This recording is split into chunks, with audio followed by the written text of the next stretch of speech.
তৈরি করা অনাথ বা ম্যানুফ্যাকচার্ড অরফ্যানদের নিয়ে বাংলায় তৈরি সর্বপ্রথম উপন্যাস এটি। এই উপন্যাসটি পড়ার মাধ্যমে জানা যায় যে সভ্য মানুষের ঝাঁ চকচকে অধ্যায়ের পিছনে একটা নির্মম ইতিহাসের অধ্যায়।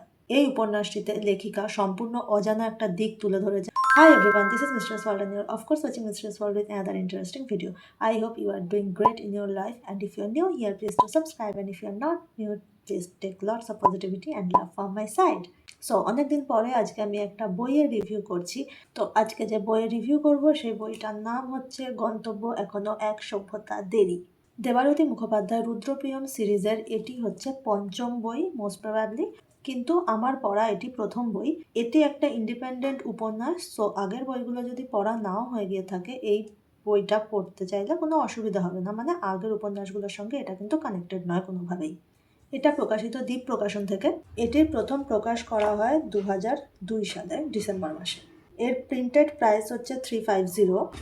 এখানে টোটাল পেজ সংখ্যা আছে 260, আর পেজ কোয়ালিটি কিন্তু ভীষণ ভালো। এখানে বইটা খুললেই একটা ইন্টারেস্টিং পার্ট হচ্ছে বইটা যাকে উৎসর্গ করে লেখা, গার্সিয়া দে ওর্তা, যিনি ছিলেন একজন গোয়া নিবাসী কিংবদন্তি চিকিৎসক। তিনি ভেষজ উদ্ভিদ থেকে বহু ওষুধ বানিয়েছিলেন, কিন্তু ইহুদি হওয়ার কারণে বা অপরাধে তাকে সারা জীবন পালিয়ে বেড়াতে হয়েছিল। এই বইটা অসংখ্য না জানা তথ্য দিয়ে পরিপূর্ণ, আর তার প্রথম তথ্যই হচ্ছে গার্সিয়া দে ওর্তাকে দিয়েই শুরু। আমি কিছু বেসিক জিনিস বলে দিচ্ছি যেগুলো এই বইটাতে বারে বারে আসছে, আর এগুলো আমার তো অজানা ছিলই। প্রথম যেই টার্মটার সঙ্গে আমি পরিচিত হই সেটা হচ্ছে ইনকুইজিশন। বেসিক্যালি এখানে একটা ইনকিউজিশন আইনের কথা বলা হয়েছে, যেটা 1516 থেকে 1812 খ্রিস্টাব্দ পর্যন্ত চলেছিল।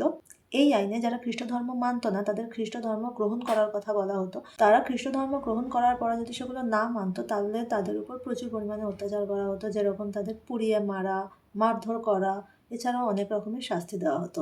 এই ইনকুইজিশন আইনের জন্য পৃথিবী জুড়ে প্রায় লক্ষ লক্ষ ইহুদি আর মুসলিমদের ওপর অত্যাচার করা হয়েছিল।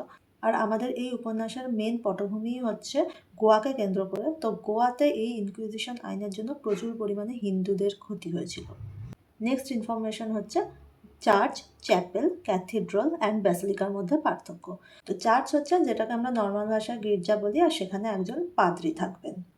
চ্যাপেল হচ্ছে যেগুলো ছোট চার্চ কিন্তু তার সঙ্গে একটা উপাসনা গৃহ থাকবে। এই চ্যাপেল বিভিন্ন রকম মিশনারি স্কুল বা হোমে থাকে।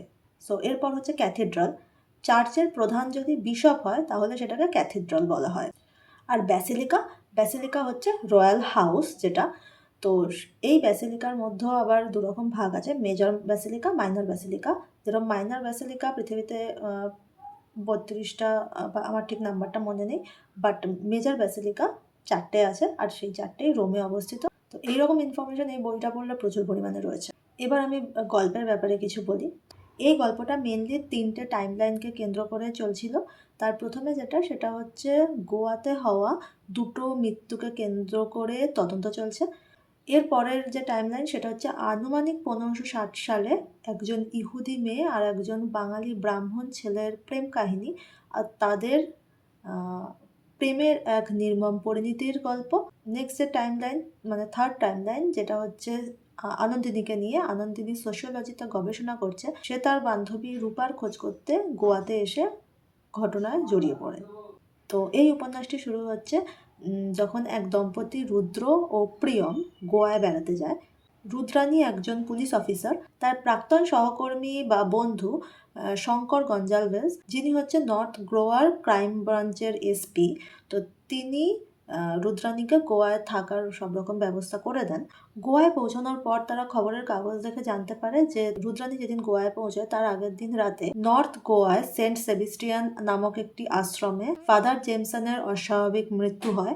অন্যদিকে গুড রিটার্ন নামক একটা অনাথ আশ্রম থেকে রূপা নামের একটা মেয়ে নিখোঁজ হয়ে যায়। আর এই তদন্তের দায়িত্বে থাকেন এসপি গঞ্জালভেজ, আর তাকে কিন্তু সাহায্য করে রুদ্রানী। কিছুদিন পর গোয়ার ভাগাতোর বিচ থেকে রূপা নেলসনের মৃতদেহ পাওয়া যায়। তাকে ছোটবেলায় একজন সুইডিশ দম্পতি দত্তক নিয়েছিলেন। এরপর তদন্ত করতে গিয়ে একের পর এক বিভিন্ন রকম সত্য বেরিয়ে আসে, আর পেডোফিলিয়া নিয়েও কিছু খুব নির্মম ঘটনা সামনে আসে। তো উপন্যাসটি এক কথায় অসাধারণ। আমার তো ভীষণ ভালো লেগেছে। এটাকে যদি রেটিং দিতে বলা হয় আমি এটাকে ডেফিনেটলি 4.5 স্টার তো দেবই। আর এর থেকে বেশি কিছু জানতে হলে ডেফিনেটলি বইটা একবার পড়ে দেখতে হবে। এই বইটা কিন্তু আমি বইচিত্র থেকে খুঁজে পেয়েছি। আমি জানি না এই বইটা কেন অতটা পপুলার নয় দেবারতী মুখোপাধ্যায়ের অন্য বইগুলোর মতো। আমি এই বইটা কিন্তু কোনো পেজ থেকে রেকমেন্ডেশন পাইনি। আমি জাস্ট বইচিত্র বা অন্য কোনো ওয়েবসাইটে স্ক্রোল করতে করতে এই বইটাকে খুঁজে পাই আর তারপরে এই বইটা আমি কিনি। সো পড়ে তো আমার অসাধারণ লাগলো। আর আমি জানি না এই বইটাকে কেন আমার এত আন্ডার রেটেড মনে হচ্ছে। ডেফিনেটলি পড়ে দেখতে পারো। তো কেমন লাগলো ভিডিও ডেফিনেটলি জানিও। আর ভালো লাগলে definitely like and share, subscribe for more such bookish content, and happy reading.